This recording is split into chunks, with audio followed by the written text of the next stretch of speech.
ये दोस्तों आज हम बात करेंगे नवरात्रि के पहले दिन की कथा की, जो शैलपुत्री माता जी को समर्पित है। आज हम उनकी कहानी जानेंगे तथा कैसे इनकी पूजा अर्चना की जाती है।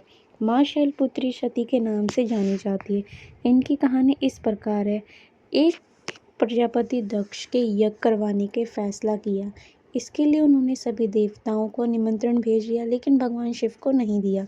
देवी सती भली भांति जानती थी कि उनके पास निमंत्रण नहीं आए, लेकिन ऐसा वह इस यज्ञ को जानने के लिए बेचैन थी। लेकिन भगवान शिव ने मना कर दिया। उन्होंने कहा कि यज्ञ में जाने के लिए उनके पास कोई निमंत्रण नहीं आया है, इसलिए वे ना जाएं। उच्च जाना ठीक नहीं है। सती नहीं मानी, बार बार यज्ञ में जाने का आग्रह करने लगी। सती के न मानने की वजह से शिव को उनकी बात माननी पड़ी और अनुमति दे दी गई। सती जब अपने पिता की दक्ष के यहाँ पहुंची तो कोई भी उनको आदर प्रेम के साथ बातचीत नहीं कर रहा। सारे लोग मुंह फेरे हुए हैं और सिर्फ उनकी माता ने स्नेह दिखाया।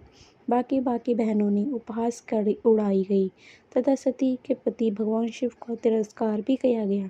स्वयं दक्ष ने भी अपमान करने का मौका नहीं छोड़ा।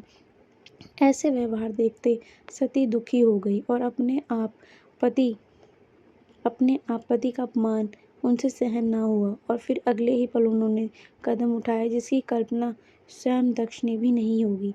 सती ने उसी यज्ञ में अग्नि में खुद को स्वाहा कर दिया तथा भगवान शिव को जैसे ही इसके बारे में पता चला वो दुखी हो गए। दुख और गुस्से में ज्वाला में जलते हुए शिव ने उन यज्ञ में ध्वस्त कर दिया।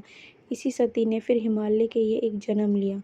वहाँ जन्म की वजह से ही उनका नाम शैलपुत्री पड़ा तथा माँ शैलपुत्री का वास काशी नगरी वाराणसी में माना जाता है। यह शैलपुत्री का एक बेहतर प्राचीन मंदिर है।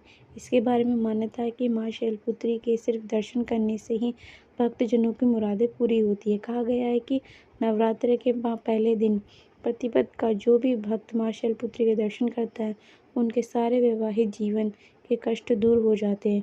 चूँकि माँ शैलपुत्री का वाहन वृषभ है, इसलिए उन्हें वृक्षरूढ़ भी कहा जाता है। इनके बाएं हाथ में कमल और दाएं हाथ में त्रिशूल है। ये थी हमारी पहले नवरात्रि की कथा।